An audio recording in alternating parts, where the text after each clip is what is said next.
It's time for a deep dive on University of Portland basketball. This is home for me, and so to be able to take on this challenge and bring the city in with the rest of the UP family, I'm very excited about that. The inside story on the Pilots. In order for us to get to where we want to go, we want to always make sure we protect our home court. We want to compete. We want to play harder than our opponent. We want to play together. Last thing, guys, let's enjoy the moment. This is the Terry Porter Show, brought to you on 910 ESPN Portland by your local Les Schwab Tire Center, by U.S. Bank, Coca-Cola, by Nike, Alaska Airlines, Geico, by AAA Oregon, and by Mart. Now here's the voice of the Pilots, Jason Swigard.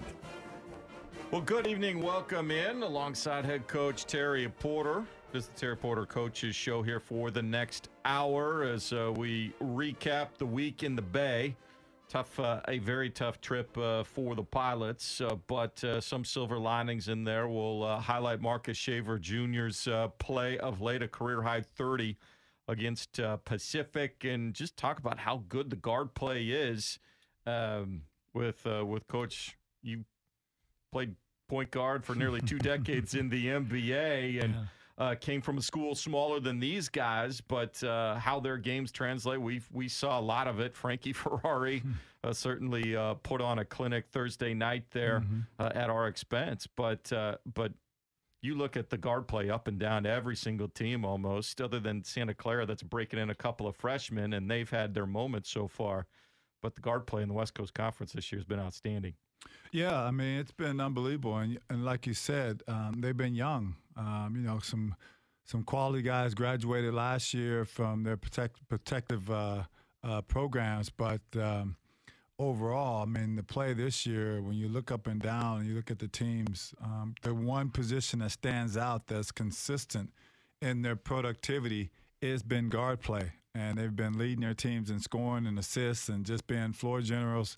And it's a challenge. It's a challenge for both JoJo and Marcus. Every night when they take the floor, they have to be on the best. They have to be on top of their game to defend, but also have to be able to try to get those guys on their heels as well and try to make it a challenging for them on doing that 40 minutes. So we'll dive into that a little bit later on. Also, a really nice story. I know it's been a tough stretch of the season, but a really nice story here about Brian Smith.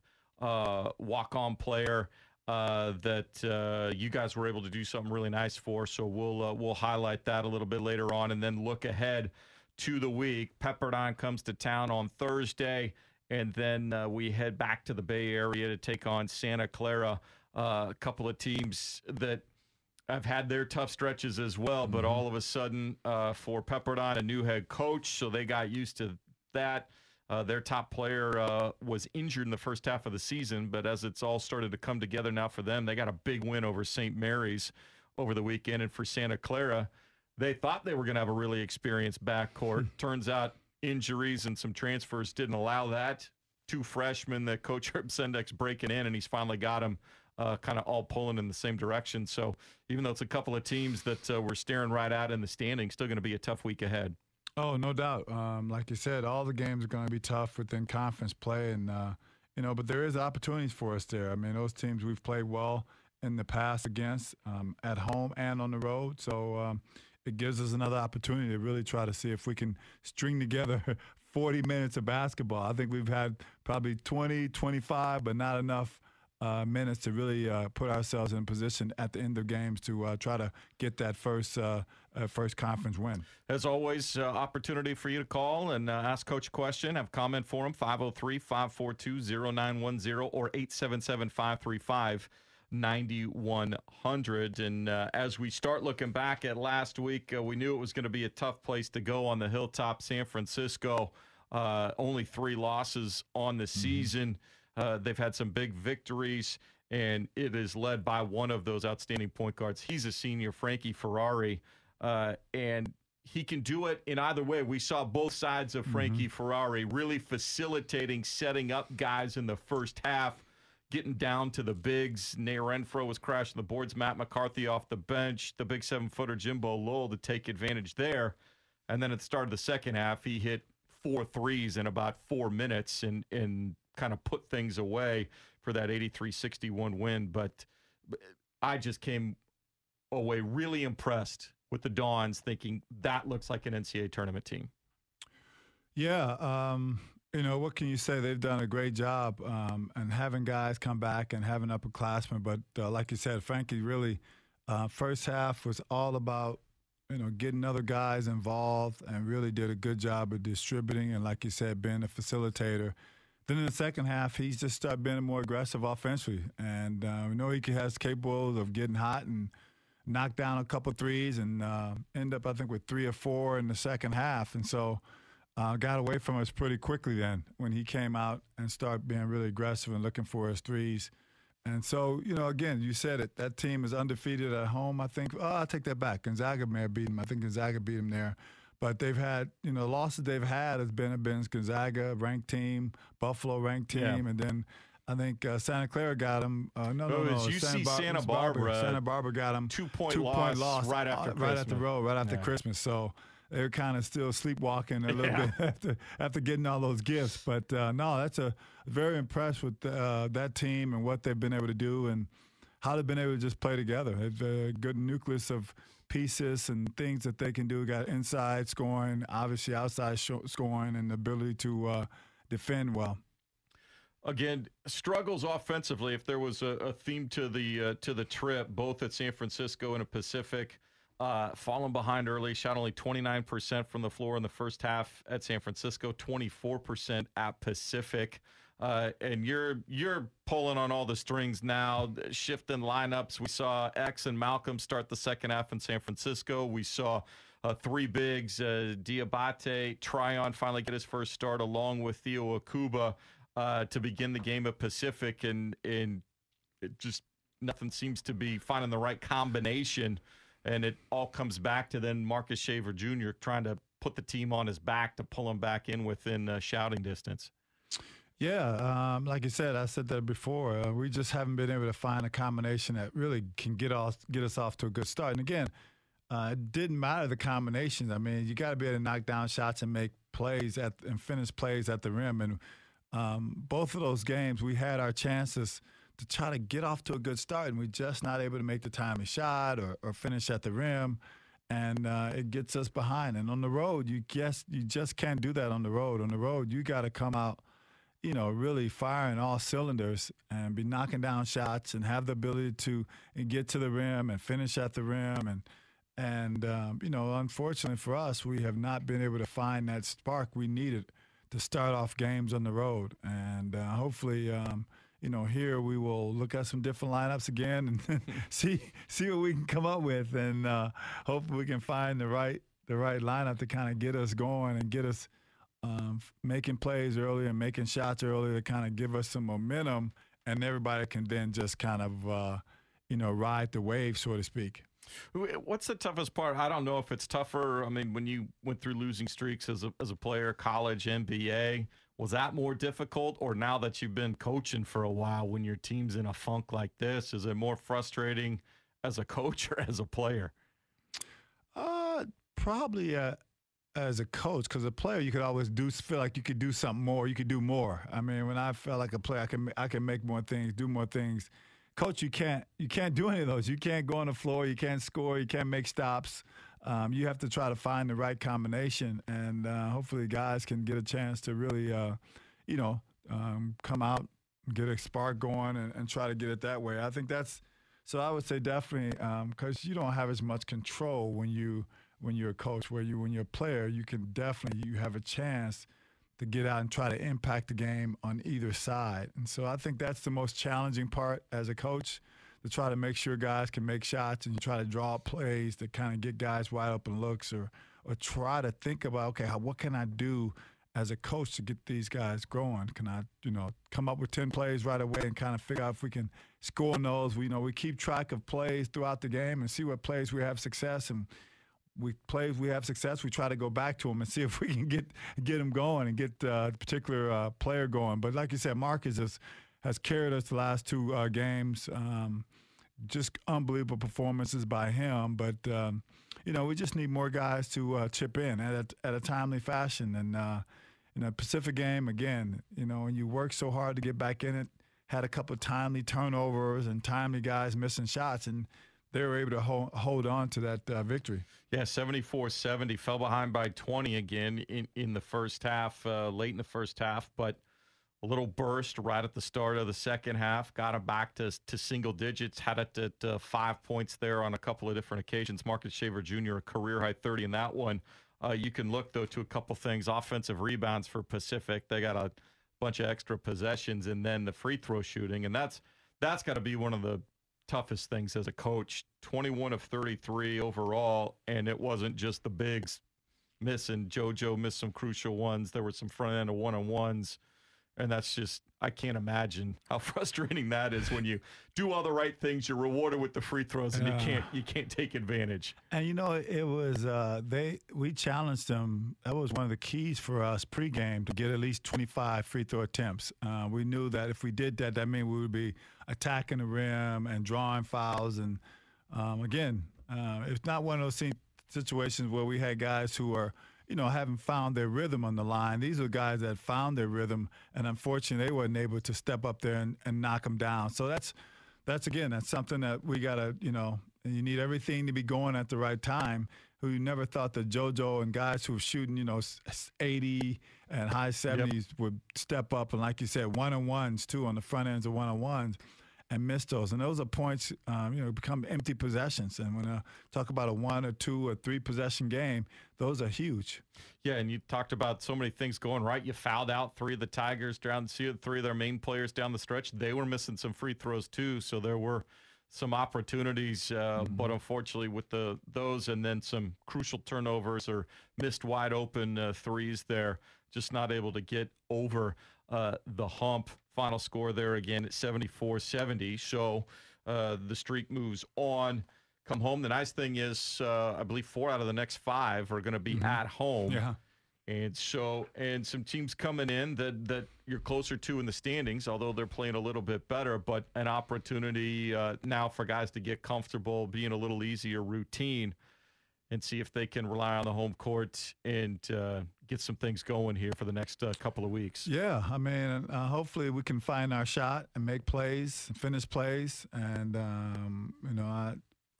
I keep saying it. We're a better shooter than our percentage, but at some point, our percentage we are what we shoot. Yeah. But we feel good about our guys getting nice, clean looks, and we will live with the results when that happens. But hopefully the next, like you said, 4 out of 5 at home, we can find a rhythm. We've had good practices, and hopefully we can find a starting lineup that can get us off to a good start, and we can build some momentum and carry it throughout the whole game. Well, the one guy that has been carrying the load has been Marcus Shaver Jr. He's averaging 18.4 points a game in conference play. He's shooting over 51% from the floor, 53% from three-point range. We'll discuss more about his outstanding season and where he kind of fits in the ranking of the top guards in the conference as we continue on here. Still time for your phone calls, 503-542-0910 or 877-535-9100. If you got a question or a comment for Coach Terry Porter here with us till 8 o'clock. This is the Terry Porter Coaches Show on 910 ESPN Portland. Malcolm Porter with the dribble to the right side, cutting baseline. Shaver, catch and shoot 3, drilled it. Marcus Shaver Jr. with 20. And Portland's within 6. 60-54. They need stops and rebounds. The inside story on Portland Pilots basketball. This is the Terry Porter Show on 910 ESPN Portland. Here again is Jason Swigard. Back here with head coach Terry Porter, and you heard that clip from Marcus Shaver Jr. on the way to a career-high 30 at Pacific, doing everything he could to try and will his team back for a victory, coming up 4 points short, but thought we'd delve into a little bit, one, just how good of a season he has had here in his sophomore campaign, especially since conference play began. We gave you a few of the numbers, but he's shooting nearly 53% from three-point range, 77% from the line, over 50% from the field, 18 points a game, couple of assists, 3.5 rebounds, so he's coming back and doing some work there. He's got a steal per game as well, so he's trying to do everything he can at the defensive end out there, and just how tough it is. A lot of times he's guarding, the other team's best player as well. We talked about Frankie Ferrari. Jaleel Tripp is essentially the point guard for Pacific. They list him at a forward, but at 6'5", he's their leading assist man and really sets up and runs their offense for them. But if you look at Colby Ross at Pepperdine that we'll see this week, Jordan Ford at St. Mary's, who's among the conference leaders in scoring. Josh Perkins, of course, at Gonzaga, the senior there. TJ Haas at BYU, who can light it up. Olin Carter III's been hurt, but was running that show. And then James Bateman at Loyola Marymount. Other than the two freshmen at Santa Clara, those are the really only kind of guys that we're still not real sure about, even though they've had some outstanding individual games. But you stack these guards up 1 through 9 there, and it's an impressive bunch. You put that crew up against a lot of big Power 5 conferences in terms of top to bottom. Yeah, I mean, the way the game has turned so much, it's not as much inside as in years past. It's become a guard or perimeter dominant game.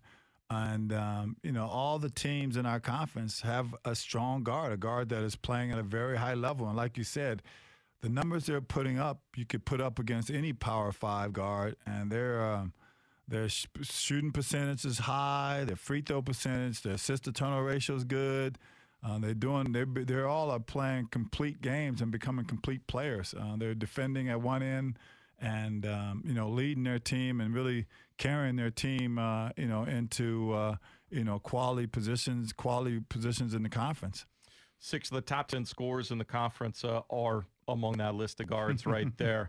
Where do you see Marcus kind of, it's going to be limited for all conference team and outside of a handful of big guys. You got the 2 bigs at Gonzaga, you have Yoli Childs, maybe one, Cameron Edwards at Pepperdine if he plays enough games.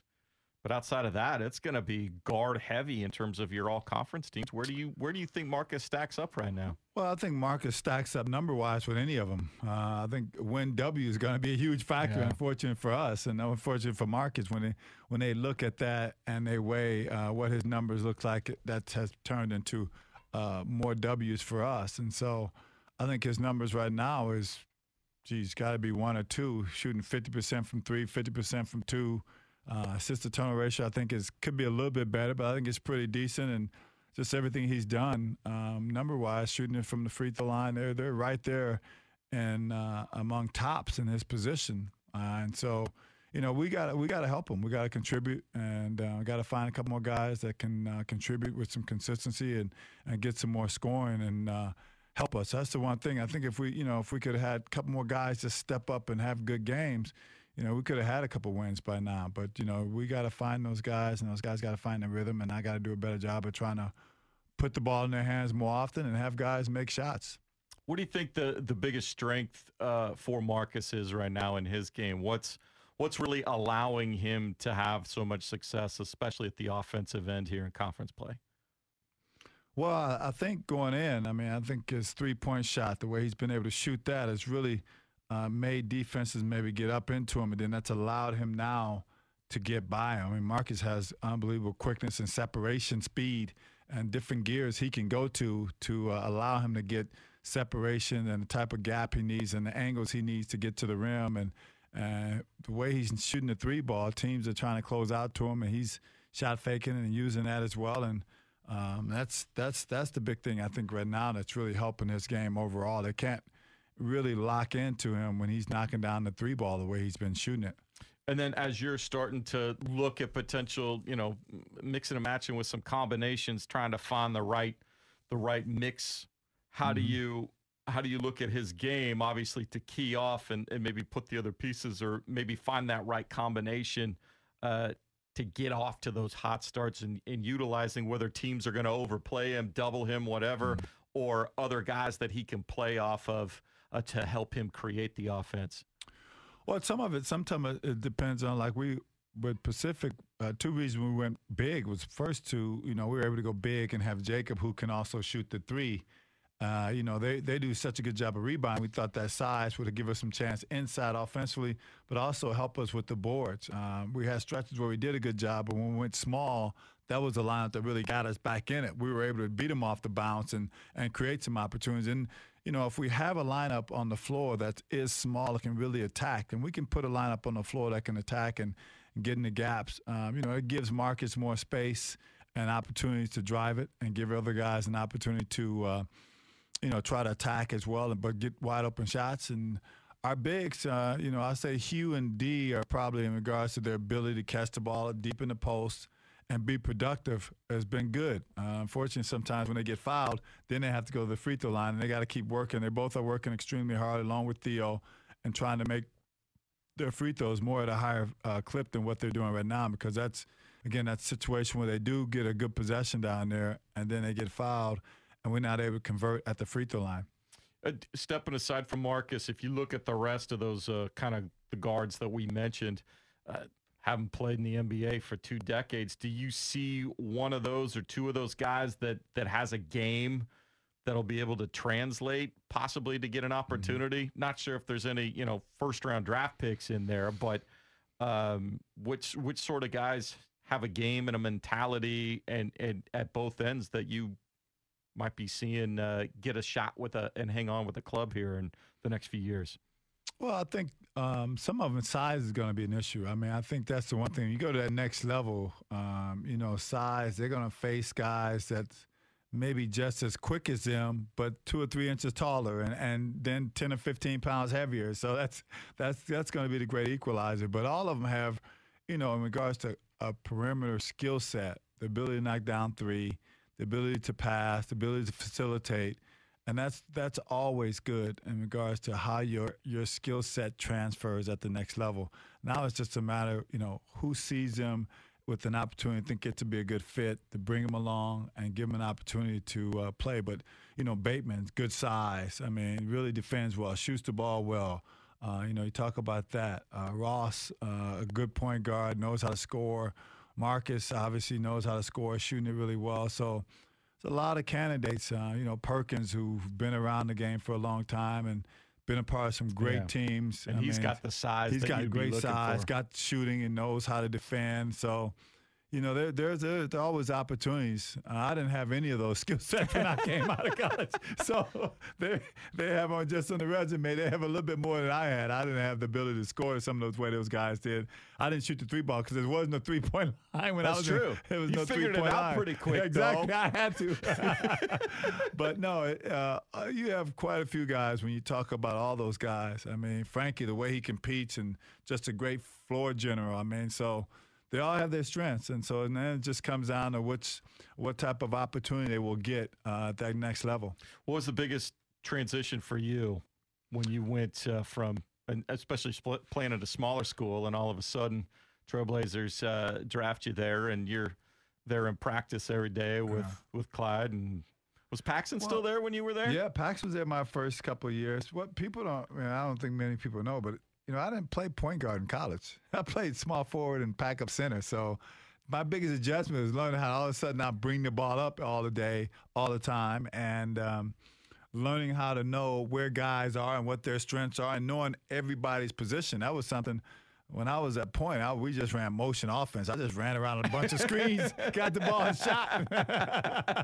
It made my job pretty easy. But when I got to the pros, I had to really learn, again, the in and outs of different plays and player personnel, strengths and weaknesses of guys who are on the floor with you, having the knowledge at both ends of the floor, knowing what your opponents is running and knowing how to get guys in the right spot. And then offensively, time and score, knowing the game within the game, who's hot, who's not. I mean, those are things that I had to adjust to, and let alone a shot clock. That's right. A shot clock and a 3-point line. So there's a lot of things that I had to adjust to, and it took a lot of times watching film and a lot of time behind the scenes trying to get up to speed with that. And in talking with Marcus, both within the team and individually, I know you work with the point guards.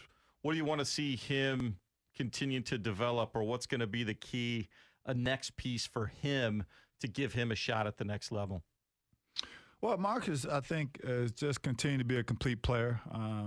Continue to challenge himself at the defensive end. Guard guys, he's quick enough. Obviously, size sometimes matters, but he's quick enough to keep the ball in front and take that challenge. And then offensively, He could score it. Assist-to-turnover ratio, I think that's something he's got to get better at. I think he's done a better job as the year has gone on and recognizing that and seeing the floor better and knowing how to get guys the ball in the scoring area.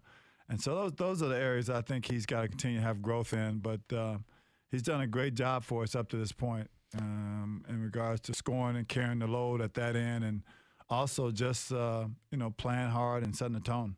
Well, and going to be called on. He's going to have a tough one on Thursday with Pepperdine. Colby Ross, who carried this group until they got their big man Cameron Edwards back mid-season, but he's been leading the team in both points and in assist, and is one of those guys that'll be and also maybe one of the best defensive point guards, too. He will come out and harass Marcus or JoJo, whoever he decides to put it on. So it's going to be a tough task coming up on Thursday. We'll tell you more about the week ahead in a little bit, but when we come back, a really nice story. Brian Smith, walk-on point guard, has been with the club now been with the team for 2 years, but really nice thing happened to him, for him, and it couldn't go to a more deserving player. We'll tell you about that, as well as some of the promotions coming up and some of the other teams, what's going on with them here as we reach halftime here with the Terry Porter Coaches Show. Still time for phone calls, 503-542-0910 or 877-535-9100. If you have a question or a comment for a coach as we continue on the Terry Porter Coaches Show here on 910 ESPN Portland. You're listening to the Terry Porter Show on 910 ESPN Portland. With the coach, here's your host, Jason Swigard.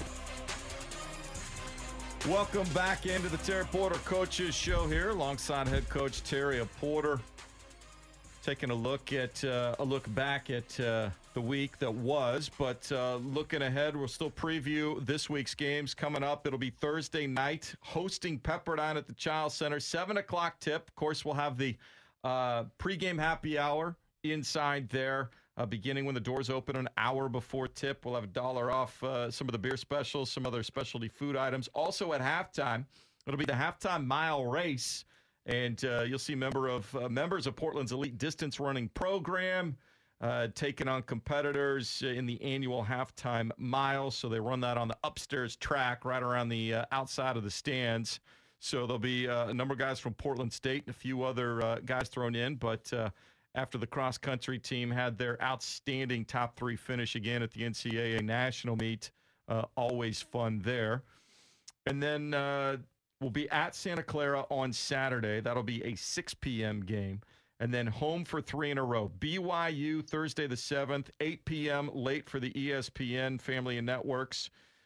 7 p.m. Saturday, February 9th against Loyola Marymount. That'll be Military Appreciation Night. And then on Saturday, February the 16th, San Francisco comes back, 7 o'clock, and that's the always popular Brew Fest. We'll have that indoors, so we don't have to worry about the weather. That's right, brouhaha. That'll be on the upstairs mezzanine. And hopefully by then we've got a couple of conference victories to notch in the belt. Otherwise, we all might be up there trying to find some inspiration. Exactly. At Brewfest. But you can contact the box office, 503-943-GO-UP, or online, portlandpilots.com/tickets.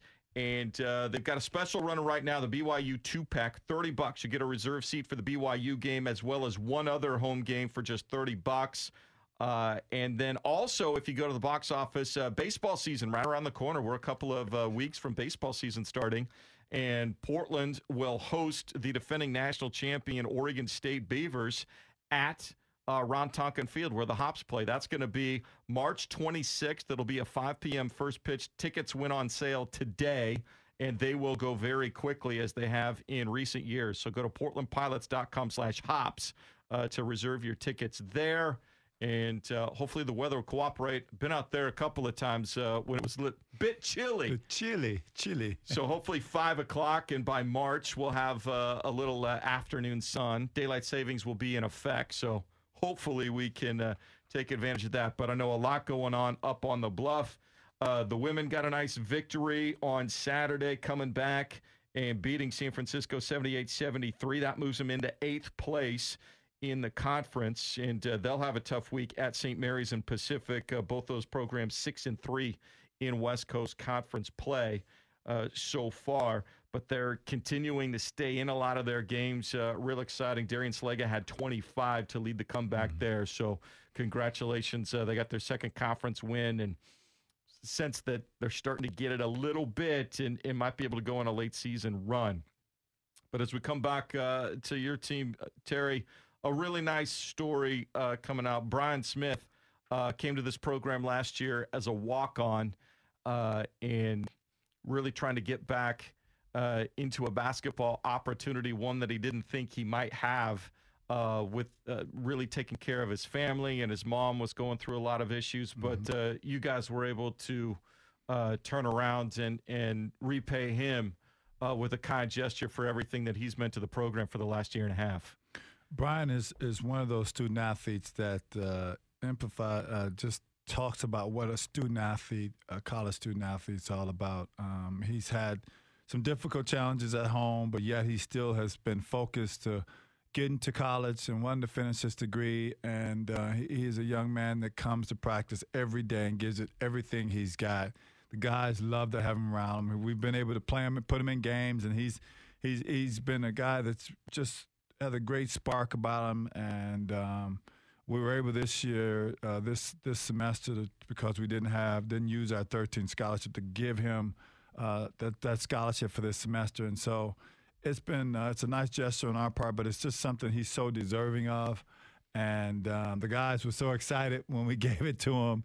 And like you said, it's just a young man who just is so dear to me in regards to just how he goes about his day-to-day prep and how he does everything the right way. Well, I can't say anything more than that. He just does everything the right way. Great kid, always has a smile on his face no matter what type of adversity he's facing, and always tries to lift the other guys up and has just great words for them to help them through difficult adversity when they're coming off the floor and they've had a stretch where they haven't played well. He's always there with a kind word and try to give them some encouragement. Yeah, always has a smile on his face too, and which in the current state of things is much needed, and guys need to see that. And his mom, he after high school went back. His mom was dealing with cancer, so he went back. He was working multiple jobs, washing dishes at restaurants, doing whatever he could. He and his brothers to try and help his mom, who was his sole provider when he grew up in Boise. And so he got hooked up with his old football coach and found his way to you. And so I know how appreciative he is of that. Now, we see some of these from time to time. We see the little videos. Did you do something elaborate? No. We didn't do anything elaborate. We wish we could have given him a whole year. We just told him that we were going to honor him with that. And, everybody was excited about it. And, just kind of a quiet little moment for us. But, no, he was very appreciative. And we're appreciative of everything he brings to our program. Like I said, I kind of really outlined all the great things that he brings to our program and what he means to the guys. All the guys always excited when anything, Brian's able to get on the floor and play, and because of what he means to our program and how hard he works every day, knowing sometimes that he's not going to have a chance to play. Well, and I know, when you say I'm fortunate enough to get into some of the practices as well, we're on the road, and that scout team takes it. They get after it. And so when he and X and Taki and Miles Turner, every once in a while they decide to turn it up. Yeah. when the first group is maybe kind of going through the motions. Yeah, exactly. And I know as coaches, it's like you don't want that to happen every day, but every once in a while, it's like, okay, we've yelled at them enough. You guys just go light them up here for 5 minutes and get their attention. No, that's a good thing. Like you say, they really get after it, and they push our guys. And there's nothing wrong with the second unit, like you said, kind of getting after them and give them a little bragging rights for the day, kind of let them know they lit the guys up. And so it's always nice to see that. Well, and that's and the other thing that they do very well, that scout group, as any scout team, they've got to get in and as best represent your opponent and what you're going to see coming up. And so they'll have their work cut out for them this week, getting you ready for Pepperdine. and then Santa Clara. And even though, you look at the schedule, these are maybe more winnable games than the Gonzagas and the San Franciscos when you look at the standings and the power ratings and such. But nonetheless, it's going to be a very formidable week and really going to require everybody to kind of come together and work on finding those solutions within the game that you'll need to be able to get some victories on the board. We'll talk about Pepperdine and Santa Clara as we come back for our final segment here. Hanging out up until 8 o'clock with head coach Terry Porter. Still time for a quick call, 503-542-0910 or 877-535-9100 as we look ahead to the week. Games with Pepperdine at home, on the road at Santa Clara. As we continue, this is the Terry Porter Coaches Show here on 910 ESPN Portland. The inside story on Portland Pilots basketball. This is the Terry Porter Show on 910 ESPN Portland. Here again is Jason Swigard. Welcome back in, 7:45 here with head coach Terry Porter as we get ready for another interesting week of games Thursday and Saturday. Thursday night will be here at the Child Center, 7 p.m. tip against the Pepperdine Waves, coming off their biggest win in quite some time as they knocked off St. Mary's in overtime, and then back on the Big Bird to the Bay Area at Santa Clara Saturday evening, 6 p.m. We'll talk about both of those here in just a minute, but Tim from Gresham hopped on the line there during the break and had a question for you, Coach. Good evening, Tim. Thanks for calling. Hi, Jason. Thanks a lot. Hi, Coach. Hey, Tim, good evening to you. Thanks for calling. You bet. Hey, Coach, I just want to, right off the top, tell you how much you appreciate the work you're putting in with these guys, you and your staff. I know it's been a tough road, but and I can't blame anybody for getting down a little bit. But thanks a lot. Hang in there. We're behind you. I appreciate that. And secondly, I know you were talking. I jumped in a little late, so I apologize if I might be covering some ground. But I know you were talking a lot about Marcus Shaver Jr. and what he's been doing. And we've really been impressed with what we've seen. Just seems like he's got a lot of ability and lets the game come to him to a bit. But one thing, just was curious to get your input on. It seems sometimes that especially in the beginning of the game, that as you're going through your motion process, that he's giving the ball up pretty willingly, and it just looks like he's patient as heck. And then something happens later on, sometimes near the middle of the game or the end of the half, and he turns it on. I'm just wondering, any encouragement for him to basically turn that aggression on a little bit? Sooner? Look for it. Yeah, because, when you see it in the games on the line or they're coming back, he gets the ball at the top of the key, and, it's amazing the way he can take it to the hoop, let alone, shoot the long ball. And I just wonder your thoughts on that. Yeah, so, we've tried to, at times, give him the ball a little bit sooner. That's something that we as coaches got to do a better job of. I think at times, sometimes we're trying to get some other guys involved and try to see if we can get those guys like Josh McSwiggan, see if we can get him a shot of we see a matchup we kind of like, maybe one of our bigs, D, or somebody who may have a size advantage. We try to go inside and try to get him going. We know Marcus is there's certain stretches of games where we definitely really try to give him touches and make sure that the offense is run through him. And, without a doubt, maybe if we start a little bit earlier with him and we can get off to a really good start. So that's a very good point. And we've had those conversations at times, and a lot just depends on who we're trying to go after, what matchup we really like to start the game with. We feel we have a chance to go inside and try to establish our inside play and try to get us some fouls or get some and ones and really get our offense a shot in the arm that way. Appreciate the call, Tim. Opens up a line, 503-542-0910 or 877-535-9100. And it'll be interesting. He will have his work cut out for him as we get set for Pepperdine coming up first on Thursday. And you take a look, Colby Ross, as we mentioned, has been handling things, started all 21 games at the point guard. He's averaging 19 points, about 7 assists. He's leading the conference in assists as well, nearly a 2-to-1 assist-to-turnover ratio, shooting 39% from three-point range, and he's getting to the foul line a ton. He's taken 170 free throws so far, shooting 83%. So And that was one of the reasons they were in it and able to hold off St. Mary's 15 of 16 from the line. 29 points he had against the Gales, and he's playing as well as any of these guards right now.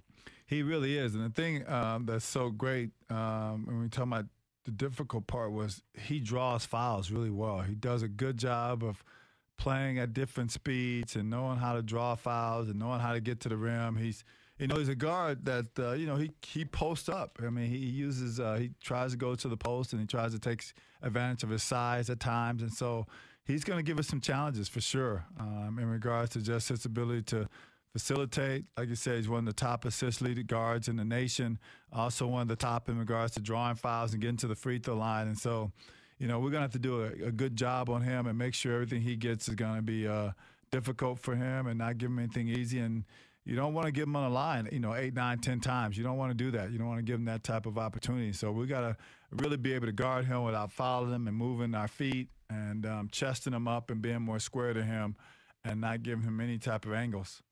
The other piece to their two-headed monster is now Cameron Edwards, their veteran forward. He's back. He was injured to start the year, but he had 24 and 8 in that win over St. Mary's.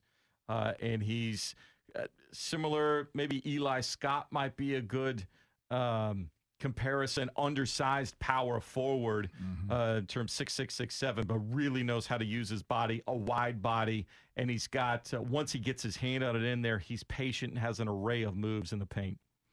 Yeah, he's come off a couple injuries, and it seems like those are behind him, so that's always great to see. You don't want a young man to have injuries, something that plagued him most of his career. But it's great to see him turn around and playing well. And like you said, he's a handful. He's undersized, but he has a great body build for when he does play with his back to the basket or he gets in the paint. He has enough muscle mass where he can create some space and create some angles where he can get shots off. And he's added the ability to knock down threes. That's something that he didn't have the previous couple of years, but now he's had the ability to step out and make threes, and that's just given him another weapon and made him that much more difficult. Because a lot of times when you put somebody bigger on him, you think you can take away his inside game. Well, he just steps out and starts knocking down threes. So he's going to be a challenge for whoever guards him, if it's Josh, if it's Jacob, if it's D, whoever one of our four-mans are or five, whoever has to have him match up to him will be a challenge, that's for sure. Yeah, he hasn't taken a ton. He's taken about 4 a game, 3 or 4 a game, and he's shooting 40%. Yeah. So it's enough where you got to pay attention to getting out. Eric Cooper Jr. Is their top 3-point shooter at 41%, and he's made 53. And then Cameron's younger brother Kessler is a longer, leaner version of Cameron. But I think Lorenzo Romar and everybody there at Pepperdine is really excited about the potential for him.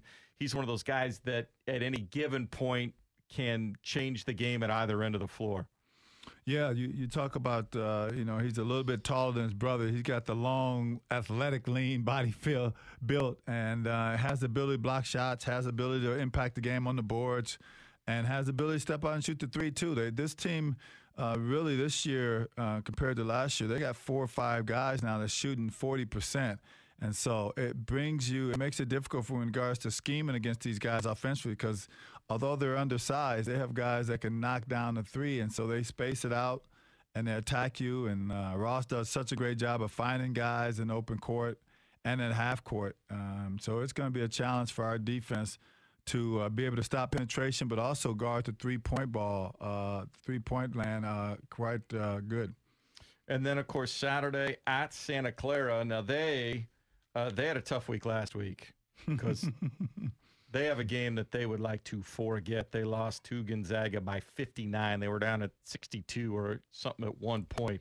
But they came back fighting, at least. Initially came out of the blocks hot against Loyola Marymount, but the Lions put the hammer down in the second half. So Santa Clara really kind of an up-and-down team so far. KJ Fagan, they thought was going to be their guy. He got injured. He's into the transfer portal looking for somewhere else to play. Hauser decided to transfer before the season started, left Herb Sendek without much of a backcourt. So he took these 2 freshmen and Trey Wirtz and Taj Eady, and they cobbled together, then won at USC, beat Washington State just the minute everybody was ready to write them off in the conference. And lo and behold, they're at 500, 3-5 They got a couple of returning guys in Josip Vrankic, but this is a difficult team maybe to figure out at this point in the season. And you know that they've got kind of one of those master coaches in Herb Sendek who will figure out the best way to implement and use what he's got to keep them in ball games.